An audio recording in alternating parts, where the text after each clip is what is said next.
Olá, querido amigo, querida amiga, nos encontramos mais uma vez para começarmos o dia estudando a palavra por meio da lição da Escola Sabatina. Obrigado por sua atenção e também por sua colaboração, seu apoio, compartilhando esse vídeo com seus amigos. Se você ainda não é inscrito no nosso canal, se junte à nossa família. E no final, se gostou, dê o seu like ou o seu dislike, se caso você também não gostou.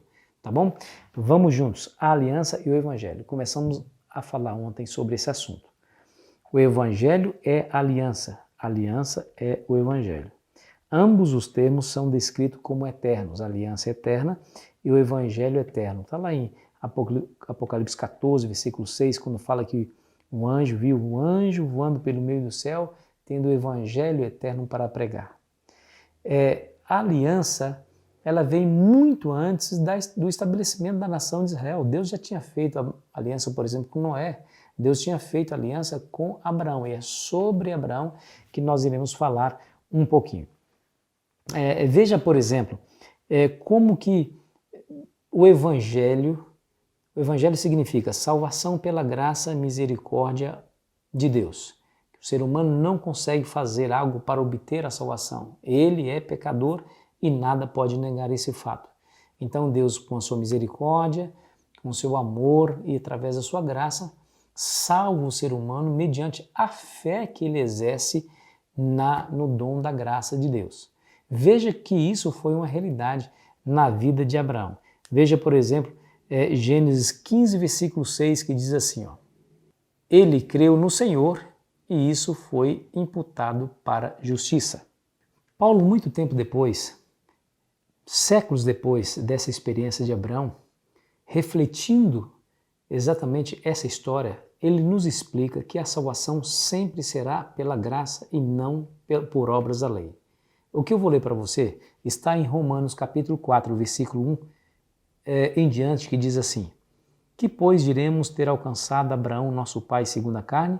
Porque se Abraão foi justificado por obras, tem de que se gloriar, porém não diante de Deus. Pois o que diz as Escrituras? Abraão creu em Deus e isso foi-lhe imputado para a justiça.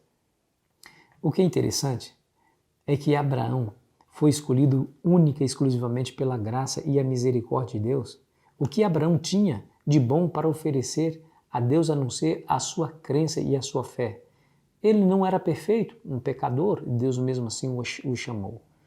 Interessante que Deus lhe fez a promessa de que ele seria pai de numerosa multidão, porém a sua esposa era estéril. E depois de já passados os dias das mulheres engravidar, depois que Abraão estava velho e biologicamente impossível de gerar um filho, Deus lhe cumpriu a promessa. Quando Sara tinha 90 anos e Abraão 99, Sara concebeu e deu à luz um filho natural. Lhe pergunto, o que fez Abraão para merecer essa bênção?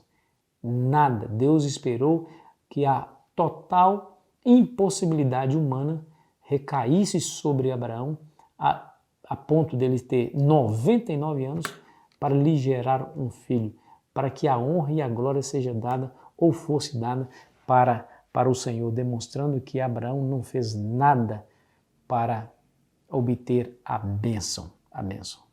Por isso o apóstolo Paulo é claro em dizer que ele não foi justificado por obras, mas pela fé. Olha que coisa interessante, né? Pela fé. Muito bem. Ele repete essa questão lá em Gálatas 3 e o versículo 5. É o caso de Abraão, que creu em Deus e isso foi-lhe imputado para a justiça. Sabeis, pois, que os da fé é que são filhos de Abraão. Ora, tendo a Escritura previsto que Deus justificaria pela fé os gentios, pré-anunciou o Evangelho a Abraão. Em ti serão abençoados todos os povos. Deste modo, os que da fé são abençoados com o crente Abraão. De novo, Misael, o verso 9. De modo que os da fé são abençoados com o crente Abraão. Talvez você esteja se perguntando, então qual é a importância da obediência, já que tudo se resolve com a fé? Antes de você chegar a conclusões erradas, eu quero dizer para você que uma aliança é feita entre duas partes que se obrigam a fazer ou cumprir as estipulações que aquela aliança traz. Deus cumpriria a sua parte, mas Abraão também teve que cumprir a sua parte, que era justamente obedecer. Veja, por exemplo, a famosa história de Gênesis 22, quando Deus pede a Abraão para que ele sacrificasse o seu único filho, Isaque, a quem amava. E Abraão obedeceu, levou seu filho lá para o Monte Moriá, estava pronto de lhe sacrificar. Mas o Senhor Deus o impediu. Veja que a obediência sempre vai ser requerida, porque a nova aliança prometida por Deus é feita, pronunciada no contexto da obediência à lei de Deus.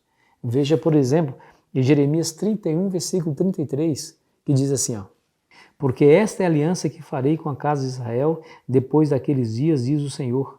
Na mente lhes imprimirei as minhas leis, também no seu coração as escreverei. Eu serei o Deus deles e eles serão o meu povo. Meu querido amigo, minha querida amiga, sempre haverá harmonia entre a graça de Deus e a nossa resposta a essa graça. Sempre o nosso amor, o nosso relacionamento, o nosso compromisso com Deus será evidenciado por nossa obediência. Se nós tivermos no nosso coração a Deus sobre todas as coisas, não importa o que Ele me pede e que Ele vai lhe pedir, você vai obedecer. Olha o caso de Abraão. Ele não questionou a ordem, ele não duvidou da ordem. Deus pediu seu filho e ele prontamente atendeu, porque para ele a ordem de Deus era a melhor coisa que ele poderia fazer e estaria acima das suas próprias vontades. Aqui está, meu amigo, a essência do Evangelho eterno.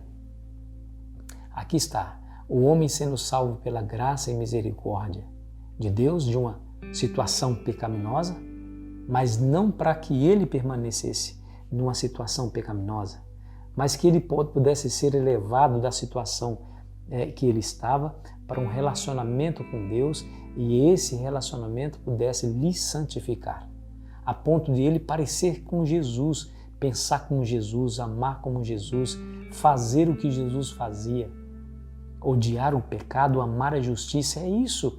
Então Deus tira o indivíduo do poço do pecado, do lamaçal do pecado e o traz para a sua glória, a sua majestade e o limpa e o purifica e agora como príncipe de Deus, como filho de Deus, ele reflete a glória de Deus ao mundo. Deus, ele ama você e te aceita como você é, mas é incapaz de deixar você do jeito que você está. Ele vai lhe promover uma transformação, uma purificação dos seus pensamentos, das suas obras, das suas palavras. Você refletirá o caráter e a imagem de Deus em sua própria vida. Essa é a essência do Evangelho. Restaurar a imagem de Deus perdida no homem. E aí, que tal você também permitir que o Evangelho atue na sua vida de maneira que você receba essa bênção? Vamos orar? Pai, obrigado, Senhor, por compreender esse tema tão importante da obediência e a fé. Somos salvos pela graça, mediante a fé, mas a obediência ela é requerida de nós não para que alcancemos a graça e a salvação, mas porque fomos alcançados pela graça e salvação, e a obediência sempre será um resultado, uma resposta a esse amor imensurável de Jesus por nós. Nos ajude a colocar isso no coração e andar segundo a luz do Teu Evangelho, em nome de Jesus. Amém. Foi muito bom estar com você, meu querido amigo e minha querida amiga. Amanhã continuaremos nossa jornada espiritual.